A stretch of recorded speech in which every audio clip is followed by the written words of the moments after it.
Olá pessoal, vamos mostrar um pequeno resumo da utilização da PowerHead pelas escolas. Então você clica no link que foi colocado no nosso grupo e a primeira tela que aparece é essa, onde você tem vários links, tá? Que te levam, né, para determinadas situações. O que nós vamos utilizar é o link da PowerHead. A PowerHead é um consolidado de vários relatórios no CIEP. Então você vem agora no ano 2022,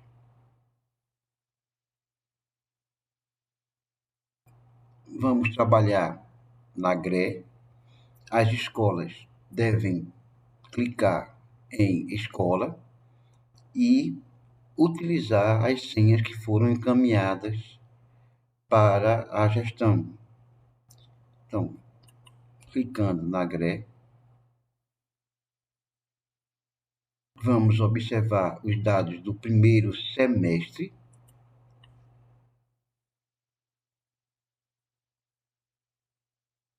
E nessa tela nós devemos preencher os dados referentes à nossa GRE.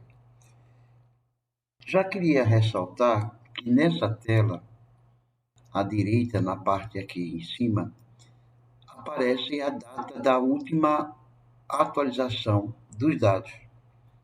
Então, nesse caso, dia 12/9 foi quando houve a última atualização.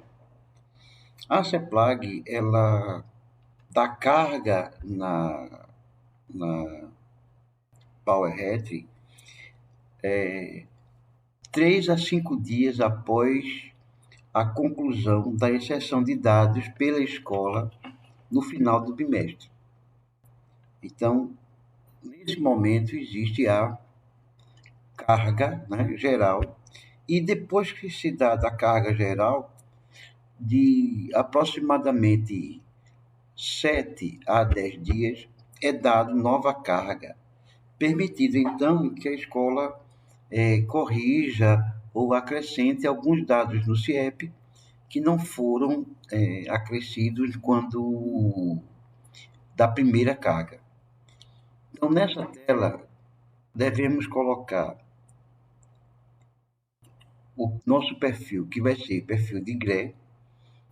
No caso, a escola vai ter aqui o perfil escola. Vamos selecionar o usuário. Veja que nesse caso aparecem todas as GREs do nosso estado. Da mesma maneira que no perfil escola aparecem todas as escolas do nosso estado. E aí a gente faz uma pesquisa, né?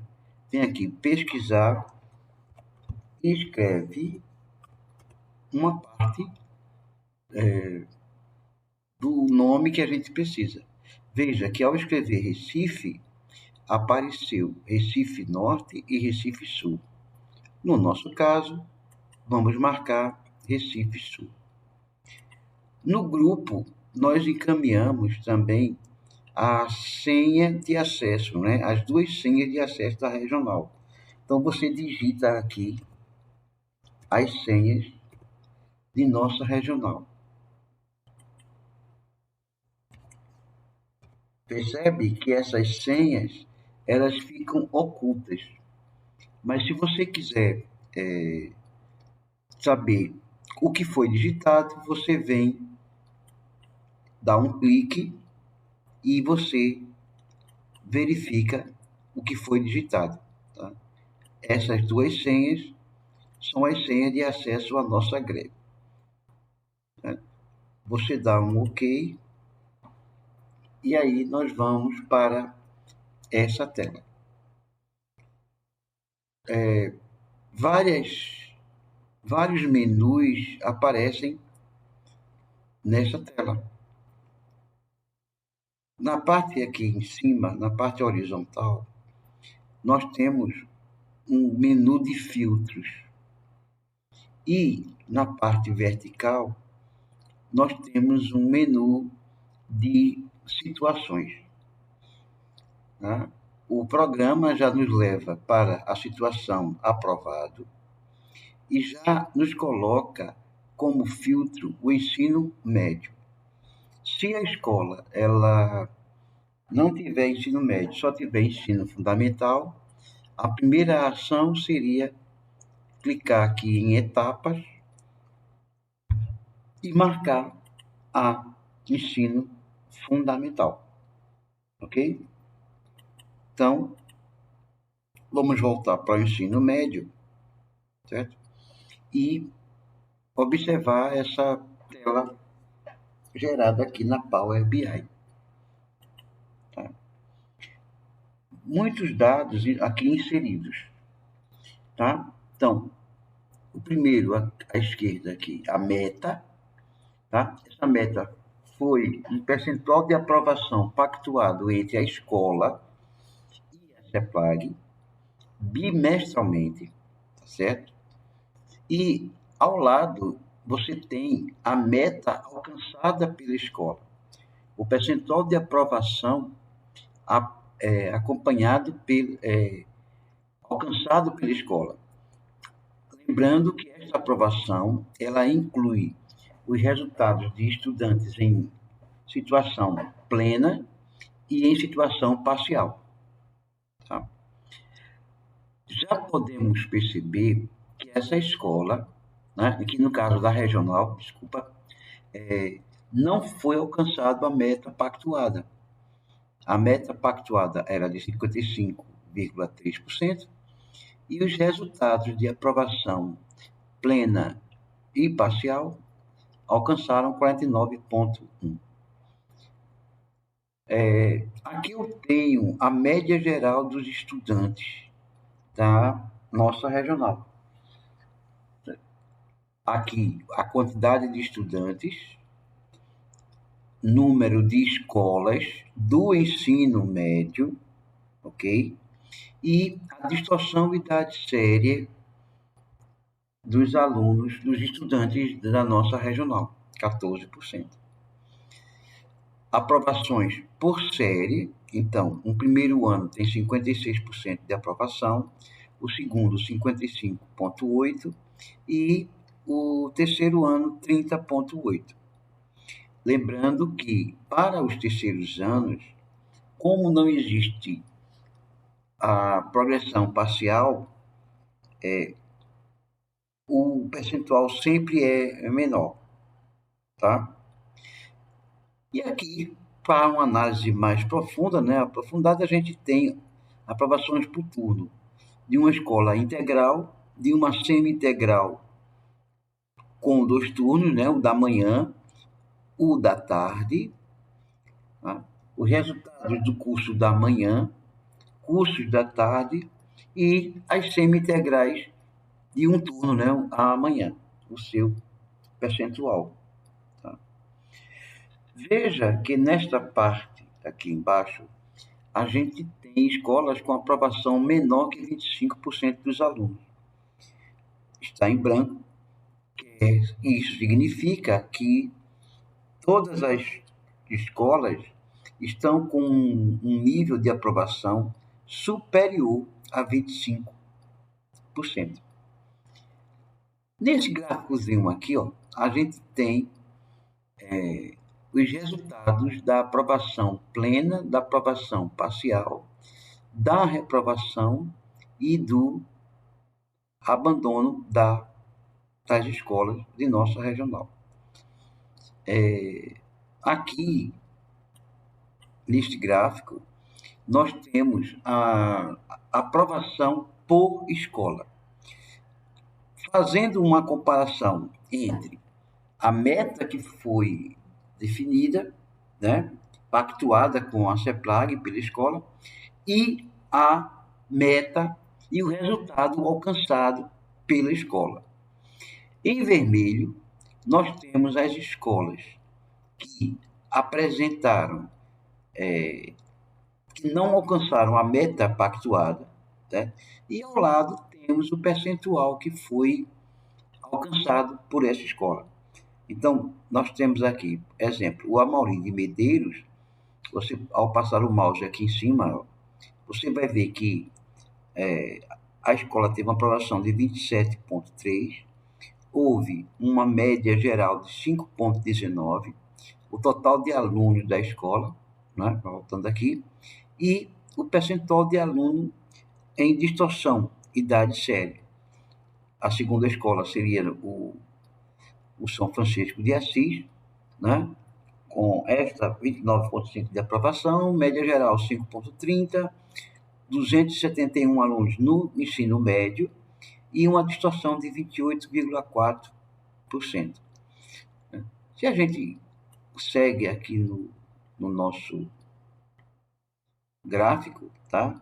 Nós vamos encontrar todas as escolas de ensino médio. Então, por exemplo, aqui a escola Aníbal Falcão, ela teve 70,5 de aprovação, média geral 6,64, total de alunos no ensino médio 583 e uma distorção de 13,7 estudantes por série, né? Distorção dentro da escola, tá? Uma dica que a gente dá é que para cada menu aqui embaixo, né? Esse menu daqui da esquerda, a escola pode fazer uma pesquisa no que focar. Então, estamos aqui no menu aprovação. Se eu clico aqui em o que focar, irá aparecer, certo, algumas sugestões, né? Quantas não alcançaram a meta, quais são as séries que com menores aprovações. Tá? Então, esta tela de aprovação, ela nos responde todas essas perguntas que aqui. Tá? Nesse caso, são perguntas feitas com relação aos dados da regional. No caso, quando uma escola entra, você tem os dados da escola. Ok? Outra parte que eu queria mostrar para vocês é essa parte aqui de componentes. Tá? Então, veja que nós estamos trabalhando ainda com o ensino médio, ok? Então, você tem a meta, aquela aprovação, aquele quadro, né, aquele gráfico de aprovação, a média geral. Esses dados são os dados que a gente manteve-se da planilha anterior, né, de aprovação. Nesse gráfico, a gente tem os alunos abaixo da média por componentes, ok? Então, 13,8 em língua inglesa, né? O percentual dos 21.781 estudantes, este percentual de 13,8 está em distorção, abaixo da média geral em língua inglesa. No caso, abaixo da média seria o 6. Veja que a média geral de língua inglesa 5,84. E temos aqui, por exemplo, matemática, né, com um percentual de 37,3 estudantes abaixo da média em matemática, uma média geral de 5,77, um total de alunos de 21.781 e 8.135 estudantes com média abaixo dos 6, tá certo? Então, você tem um dado importante aqui, quando a escola ela entra nessa parte, ela vai ver o percentual e o valor absoluto de estudantes que estão abaixo da média, tá? E aqui a média geral por componente. Então, a língua estrangeira, tá certo? Tem uma média 4,5, significa que se todo estudante da nossa regional tivesse uma nota única, né, a mesma nota, teríamos uma situação de 4,5 como nota geral de inglês. E aqui segue as outras disciplinas, tá certo? Neste caso, são incluídas as disciplinas dos cursos técnicos, tá? Por isso que a gente vê aqui, por exemplo, programação de artefatos digitais 2, tá? E assim por diante. São disciplinas do curso técnico. Tá? Se a gente segue caminhando nesse menu da Power Hat, nós vamos encontrar outros resultados e outras situações que a escola pode lembrar, pode utilizar. Lembrando sempre que se eu clico numa determinada situação do menu, eu venho no que focar e aqui, ó, o que focar no caso, no menu componente curricular. Certo? Se eu boto boletim e venho em o que focar, eu vou encontrar ó, o que focar boletim. Tá? É importante que a escola tenha esse conhecimento para que seguir com relação ao que analisar em cada lâmina, em cada tela da PowerHead. Eu espero ter colaborado com o nosso trabalho e com o trabalho de vocês na escola. Muito obrigado.